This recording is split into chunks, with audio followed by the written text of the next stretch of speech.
My name's Jay Gorajia. I currently work at Siemens. So I work for one of the smallest groups, but focused on software. When I say global services, it's just our internal moniker for professional services. In a large organization, professional services has to have various different organized in such a way that we can meet our clients where they need to be met, but yet also have enough structure in place so that we can have a repeatable process wherever it is. So first of all, professional services is like saying you're an engineer, right? There's tons of roles within that bucket. I'll give you an example. One of the roles is a solution architect.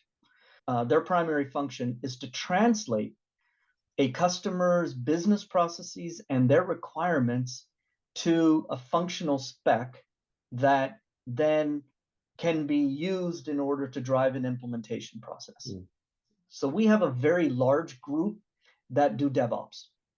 And that development and managing the development and the operations for a particular implementation, that by itself is a group within our professional services team, because somebody has to do the requirements.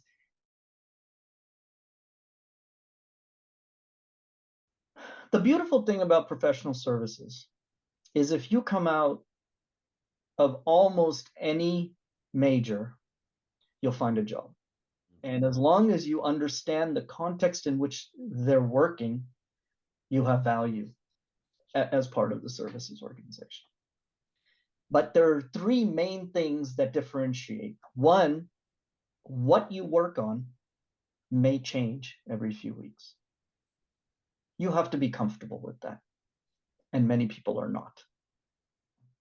The second thing is the variability of end client negotiations. There are personalities that are great in front of customers, that are comfortable in front of customers. And the third one, of course, is part of the role of sales. I would say professional services as a whole is probably the most flexible, because for sure we would recommend having an undergrad at the minimum.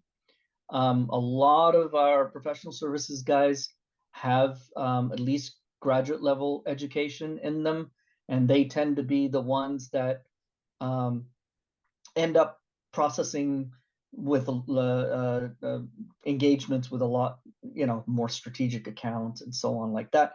But there's no hard fast rule of which major, and if your major is not related to a STEM major, maybe Siemens is not the right one, but there are other companies that are. There's a baseline criteria for every role, right? Minimum education, minimum experience, some sort of proof that you've done that. Great. The second bucket is I'm looking for somebody who can say, you know what, I took the principles of ABC and was able to apply it here because it seemed like it was similar enough in nature. Okay, that's cool. That's great. That points a little bit to creativity. The third area that I look for is I need evidence that they're a team player. And very subtle things, right? Sometimes when I'm interviewing somebody, there's this tendency to say, oh, I did this and I did this and I did this and I did this, which is great. But I also want to say, and as a group, we accomplished ABC. And my role within the group was DEF. The fourth piece, the fourth pillar, is personality. Like I mentioned earlier, we're customer facing. Always research and interview. Who's the company? What's the role? Who are the managers in that company? What's the organization? Most of those things you can find out online. And the second thing is truly identify what your strengths are, what your weaknesses are, because then there's probably 100 different behavioral questions that come at you. But if you understand who you are, it doesn't matter. I recently interviewed somebody, electrical engineer, standard, the baseline requirements, all good, everything.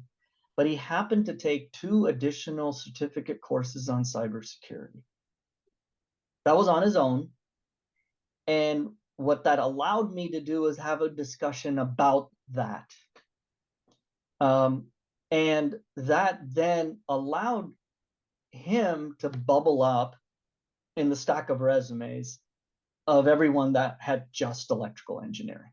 We always prefer, as a hiring manager, somebody that's done more in a particular area that they're interested in. Then we know where to fit them. When you get into a small company in a specific industry, it is less transferable because it's just nature of the beast, right? A particular small company will be in a small niche for the most part, but you tend to have a much more understanding of that context than somebody who hasn't. So is it transferable to other contexts? Not as much. But is it a transportable skill in general? Absolutely. When you start with a large company, you get exposed to a huge number of connections, value. Then you get exposed to a lot of processes that have already been developed.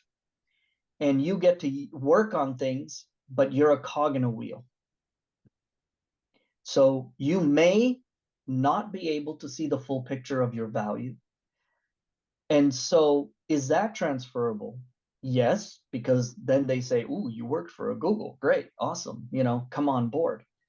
But you may not get the same level of position as the other guy because you don't know as much. Because that other guy had to do everything. He was in a small company, so he sees the whole picture. Both have value. And that's why this question is really hard for me, because both of them are transportable. Understand what you're getting yourself into. Whatever the company, the services that you can go on any company's website and look under professional services or whatever they call their services group. Figure out what you're interested in it, and to identify the right company. Make sure that you're interviewing for a company in which, if you want to work on, if you want to work on cloud technologies and developing a stack for a cloud solution for a company, you're not going to get that at Microsoft. In the services group, obviously in the core product group, you would, but in the services group, you won't. But in Amazon, you would, right? Second is I would make sure that there's a match to the company you want to work for and where you want to go.